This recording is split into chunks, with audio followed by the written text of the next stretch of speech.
itu dosen saya masih S1. Itu bisa menjadi asisten dosen, mengisi kelas di kelas kami itu masih dimungkinkan. Jadi dulu memang ada ya jenjangnya, kalau menurut saya waktu itu secara informal. Jadi kebijakan dari masing-masing institusi yang bersangkutan. Jadi dulu memang waktu zaman saya kuliah S1 dulu, dosen saya tuh masih gelarnya masih S1.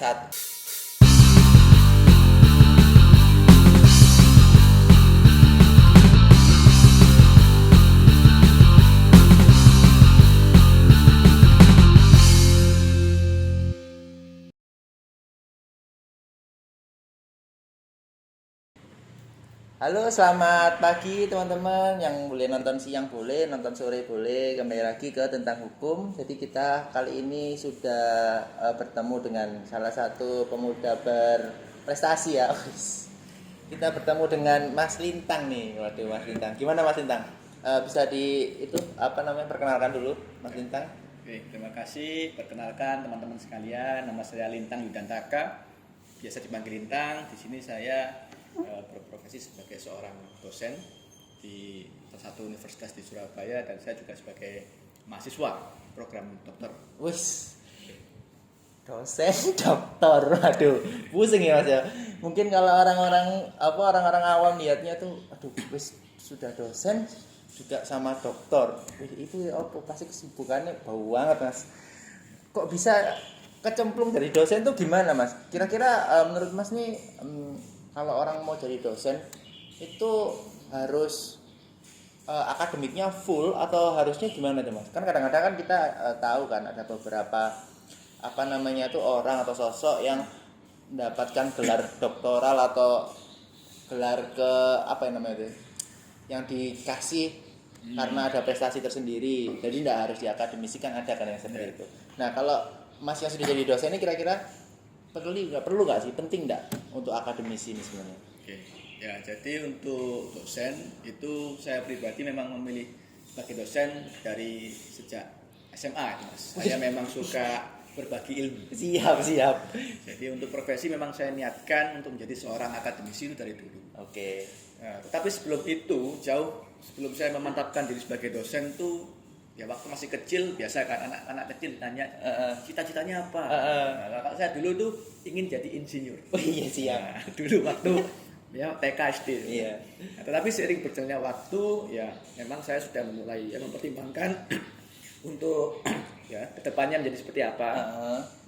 Nah, dan saya memantapkan diri sebagai dosen. Nah, selain itu pula memang background keluarga saya yang seorang akademisi. Wah iya benar-benar. Nah, jadi ayah saya pun juga seorang dosen. Berarti memang background itu pengaruh Mas ya. Iya. Dulu saya SMA sibuknya itu pacaran Mas. Oh iya. Ya, sama main game. Oh iya. Sama jalan-jalan, nggak kepikiran.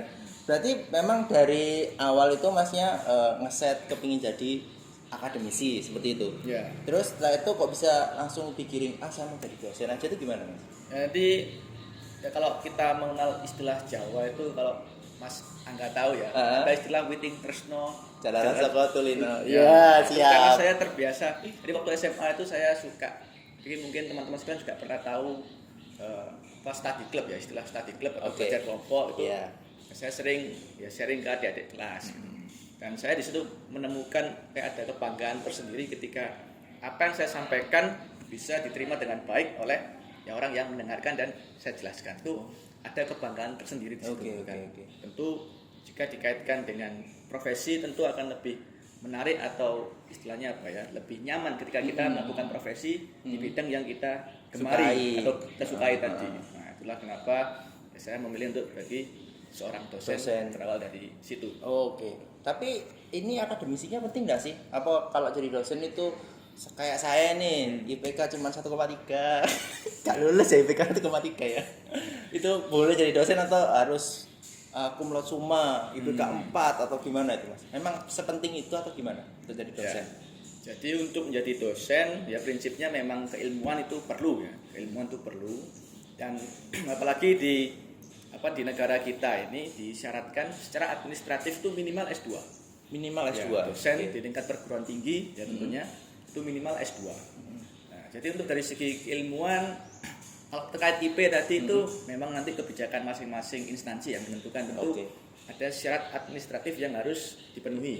Ya. Nah, misal batas IP-nya berapa dan seterusnya. Tapi mengenai keilmuan tentu itu ya seyogyanya, ya syarat mutlak bagi seorang dosen ya setidak-tidaknya memahami dari substansi di bidang keilmuannya masing-masing. Misal saya di bidang hukum, fokusnya adalah hukum bisnis ya, hukum perdata. Ya maka hal-hal yang mendasari bidang keilmuan di perdata itu setidak-tidaknya perlu kita kuasai. Karena kita pun juga tahu ya, menyadari bahwa ilmu kan dinamis Mas. Jadi saya benar-benar. bukan berarti saya ini dosen terus sudah tahu mentok akan saya ajarkan ke mahasiswa saya, bukan, tapi tetap saya ya belajar terus upgrading, ya. belajar. Dan itulah kenapa saya juga sekarang nyambi sebagai seorang mahasiswa ya, tujuannya siap untuk upgrading tadi. Iya benar-benar. Tapi bisa nggak sih Mas kalau jadi dosen itu ya, itu apa namanya jangkanya itu, maksudnya stepnya itu seperti kalau kita kerja di perusahaan gitu. Maksud saya sebelum jadi dosen muda dulu atau jadi pendamping dosen, tapi akademisnya itu masih belum mumpuni. Maksud saya ada nih mahasiswa S1, dia memang berprestasi, tapi untuk akademisinya belum sampai S2 misalkan, dia jadi dosen muda. Setelah itu bisa nggak dengan S1 dia tetap jalan ke atas sampai menjadi dosen, tapi belum S2? Oke. Terkait tadi jenjang yang Mas Angga ilustrasikan itu, dulu waktu saya kuliah seperti itu Mas. Oh gitu. Jadi waktu saya kuliah itu dosen saya masih S1, itu bisa menjadi asisten dosen, mengisi kelas di kelas kami itu masih dimungkinkan. Jadi dulu memang ada ya jenjangnya, kalau menurut saya waktu itu secara informal. Jadi kebijakan dari masing-masing institusi yang bersangkutan. Jadi dulu memang waktu zaman saya kuliah S1 dulu, dosen saya tuh masih gelarnya masih S1. oke. Ya, masih menempuh S1 gelar sarjana itu dimungkinkan. Ya, tapi untuk sekarang saya rasa ya, ini setahu saya itu sudah diratakan semua minimal S2. Kalau S1 sudah tidak bisa berarti ya? Ya sudah tidak bisa. Jadi minimal ada ya, minimal S2 baru bisa kita mendaftarkan diri sebagai seorang dosen. Ya. Walaupun ketika menjalankan, maksudnya masih jalan S2 ini belum dapat gelar magister, itu juga masih belum bisa ya Mas? Iya, belum bisa. Tapi waktu saya daftar sebagai dosen dulu memang disyaratkan minimal lulusan S2. Oh gitu. Ya. Asisten dosen juga? Untuk asisten dosen itu sifatnya pun juga tergantung instansinya masing-masing ya, institusi masing-masing. Kalau saya dulu pertama kali menjadi dosen baru, jadi saya ini baru banget jadi dosen tahun 2020. Oh, enggak baru Mas, tahun. Udah 2 tahun kan. Dibanding dengan jam terbang dosen yang lain. Oh, siap. Ya dosen baru lah. Baru 2 tahun lebih. Iya. Nah, itu saya waktu pertama kali masuk diterima itu enggak langsung ngajar. Oh, enggak langsung ngajar. Jadi istilahnya ada tim teaching gitu. Ya, kami para dosen baru diikutkan ke kelas-kelasnya dosen senior, menyaksikan cara beliau mengajar, terus prosedur yang harus dilakukan, ya hal-hal yang sifatnya teknis gitu lah, dalam kurang lebih sekitar 1 semester. Nah, setelah kami mengamati dulu, kemudian baru kami dilibatkan untuk melakukan pengajaran. Oh gitu, analisa dulu ya? Ya, jadi kita diikutkan istilahnya sit in kalau di tempat saya. Jadi dosen senior ngajar, kita ikut di kelas itu, ya mengamati dulu. Mengamati si dosen itu gimana cara ngajarnya gitu ya Mas ya? Ya. Oke. Terus memang kalau misalkan jadi dosen itu targetnya kepingin bener-bener, masa ya langsung SMA saya ingin jadi dosen ini gitu ya? Enggak kan, maksud saya kok bisa ada kepikiran di jenjang mana sampai Mas tuh pingin bapak atau Mas ini saya Mas aja. Oh Mas dah Ya. Bapak Lintang. Itu kalau di tempat saya panggil bapak. Oh iya siap. Di sini kita santai. Iya oke. Maksudnya kalau misalkan saya nih ya SMA, dulu kan kepinginnya jadi orang kaya, ternyata masih belum kaya. Jadi kan ketika masuk S1 kuliah kepingin jadi orang kaya itu kan, jadi usaha apa aja. Nah sampai pada satu titik, wah saya harus jadi kaya dengan cara menjadi ini gitu kan. Nah kalau Mas ini kepingin jadi dosen, di titik mana kok bisa sampai kepikiran jadinya kok bisa isok ya aku jadi dosen ini? Ya, jadi memang tadi sempat saya sampaikan bahwa latar belakang keluarga saya didominasi oleh keluarga yang akademisi, khususnya ayah saya. Cuman pada waktu itu saya masih belum kepikiran ingin menjadi seperti beliau, jadi seorang pengajar, tenaga pengajar. Jadi waktu itu ya asal nyebut aja pengen jadi insinyur. Tapi ya tadi passion itu muncul waktu saya menemukan kenyamanan di atmosfer yang kegiatan belajar mengajar itu. Study group itu ya? Ya, study group itu ya study club di waktu SMA itu. Nah, di SMA itu Mas ya? Iya, SMA itu saya sudah di waktu kegiatan di kalau SMA itu apa? OSIS. Ekstrakurikuler. Ya, ekstrakurikuler dan kegiatan OSIS itu. Ya, kita bentuk study group masing-masing mata pelajaran. Ya. Ya, saya sering terlibat untuk memberikan sharing lah istilahnya. Oke. Ya. Dan begitu pula waktu masuk ke perguruan tinggi, ya, saya pun juga waktu itu selain mahasiswa kan saya juga ikut organisasi. Ya, di beberapa organisasi itu kan mengadakan kegiatan ya sama juga study group itu ya. Ya, di menjelang persiapan UTS UAS itu saya juga terlibat untuk jadi senior yang berbagi ilmu atau berbagi mata kuliah yang telah saya dapatkan ke junior saya. Nah, sejak saat itulah saya semakin memantapkan diri ya memang untuk dari sisi profesi saya sudah merencanakan itu jadi dosen aja lah gitu. Ya, sering berjalannya waktu semakin mantap ya. Itu di semester berapa tuh Mas? Maksudnya mantap wis jadi dosen aja wis enak iki. Itu di semester berapa? Mulai yaitu muncul dengan sendirinya ya. Ya sering berjalannya waktu. Jadi memang dari awal ya namanya manusia kan naik turun pribadi changing ya. Iya, itu apalagi kita kan waktu masih muda ya. Mencari jati diri itu memang harus membutuhkan waktu. Enggak serta-merta saya jadi ini gitu enggak. Tapi ada faktor-faktor yang mempengaruhi kita. Ya sempat sesekali ingin banting setir. Kalau hukum kan memang luas Mas ya bidangnya. Benar. Selain dosen ya praktisi apapun itu itu pernah saya lakukan. Karena waktu pasca saya lulus sarjana S1 itu kan saya juga magang di kantor law firm. Ya, saya merasakan saya ada pengalaman di situ mendapatkan banyak sekali masukan-masukan ilmu-ilmu praktis yang jarang saya dapatkan di bangku perkuliahan. Tetapi saya merasa sepertinya ada yang kurang. Itu murni subjektivitas saya sendiri. Kayaknya saya untuk jadi seorang praktisi ini kurang, nggak cocok gitu. Jadi saya tadi itu ingin jadi seorang akademisi dan itu akan saya jadikan profesi. Dan untuk semakin menguatkan pilihan saya itu saya selalu memotivasi diri saya sendiri dengan kan saya agamanya Muslim ya. Jadi ada hadis yang saya sering sampaikan oleh guru-guru saya itu kan sejatinya ketika seseorang meninggal terputuslah amalannya kecuali 3 perkara. Anak yang soleh, amal jariah dan ilmu yang bermanfaat. Nah itu. Berarti kalau sisi teologisnya seperti itu. Iya siap. Berarti Masnya ini nantinya kepingin ngejar surga dengan ilmu yang bermanfaat, tapi anak yang soleh juga ya Mas ya? Ya anak yang soleh. Tapi ada nggak ini calonnya? Yang mau daftar boleh ya, wis pinter, ganteng, ya kan dosen Mas. Cocok. Tapi kan ini sekarang sudah jadi dosen ya Mas ya? Iya. Oke, untuk mengajar S1 benar ya? Ya, mengajar S1. Untuk mengajar S1. Berarti Mas ketika sudah jadi dosen itu setiap orang kan pasti punya target ya Mas ya. Misalkan memang saya ini di lulusan sastra Inggris.